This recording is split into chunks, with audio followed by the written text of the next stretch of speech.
All right, here's a brief video to give you an idea of what the exam is going to kind of look like.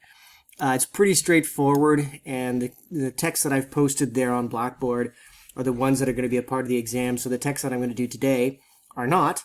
So there are two parts to the exam. One is a state and identify, which is you'll have a section of the text from one of the texts listed, and you'll have to state who the author is, the title of the text, and if it's makes sense, the speaker who's speaking at the time, and then give the context for that, about what's happening in that situation.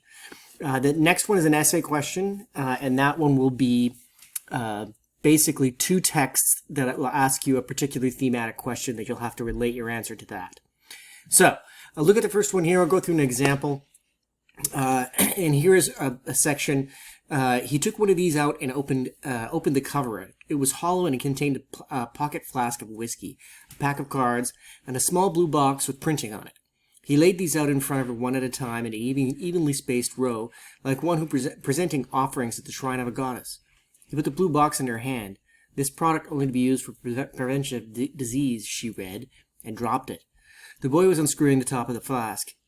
He stopped and pointed with a smile at the deck of cards. It was not an ordinary deck, but one with an obscene picture on the back of each card. "Take a swig," he said, offering her the bottle first.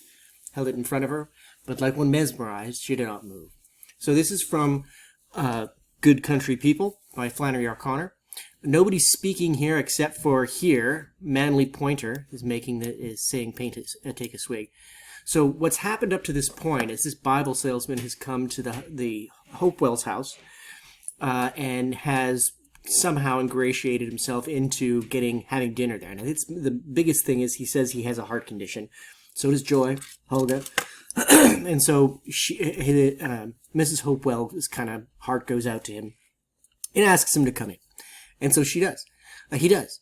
And of course, Hulga not really interested in him until she gets this hot idea to seduce him and to have him be bereft or to remove any of his religious beliefs, like basically show them truth according to her, and and also kind of feel happy about it. So she's not a very good person. This is after he's agreed to meet with her, and he convinces her to get up into the loft of a barn, and through a variety of different conversations, different ways to say he loved her when she thinks she's seducing him, that he asks her to prove that she loves him and to remove her leg. She has an artificial leg. And so he's done all of that now, and he's got the leg, and now he kind of reveals who he is. And I think the line right after is this, "Aren't you a good country person?" And he says, "Yeah, but it never held me back none. I'm as good as you any day of the week." So this is the moment where the worm turns, so to speak, where we went from a character who, by all accounts, seemed like some kind of country bumpkin, but is clearly not. Somebody who is in control of the situation, and he's a snake oil salesman, right? Swindler.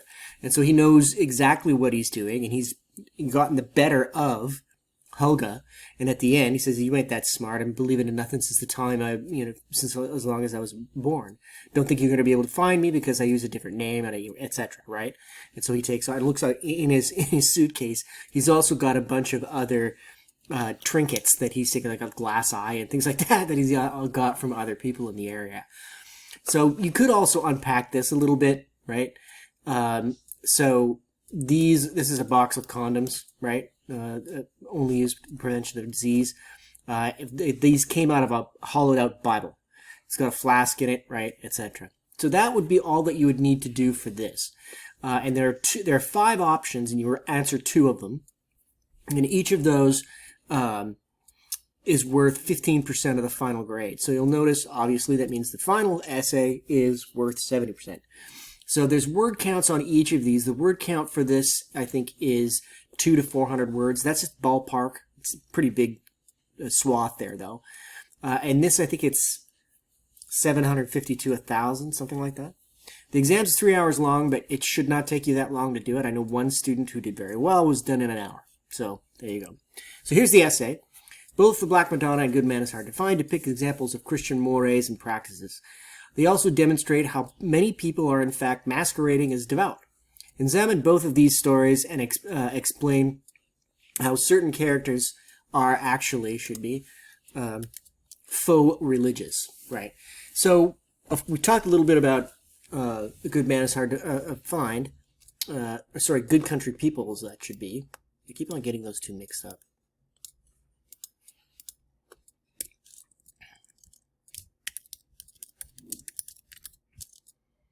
Or at least I keep getting the names wrong, which is a problem. And so obviously Manly Pointer is the character who is faux religious. He's putting on this act as a bumpkin, as a, true believer to sell Bibles, right? And that's his scam. In The Black Madonna, we have the couple that are very clearly praying to this this icon, right? And are sort of politically correct, and that term, now that it's taken on kind of pejorative turn, that they act as though they are civilized, as very religious and politically correct and all those things, but they get a lot of the things wrong, and the proof is in the pudding at the end when they pray for a baby, and of course they ingratiate themselves also to the two black guys, and that's again for image because it looks good. And so in that situation, sorry, pause. So at the end of the story, when they actually pray to this religious icon and relic, and they do get pregnant, the baby turns out to be black. It kind of ruins the facade of they don't have that distance that they used to have from their political correctness. Now they're part of it. Now they're one of them, and it breaks up the marriage, and neither of them want the kid. And so maybe this is not the best kind of example of that because there's only a kind of a marginal notion of religion there. But with the limited number of texts I had to use, that's what I came up with. But that's the kind of thing that you'd have to do as you're doing the final essay. That would be make sure that you understand what the question's asking you and address both of the texts. Okay?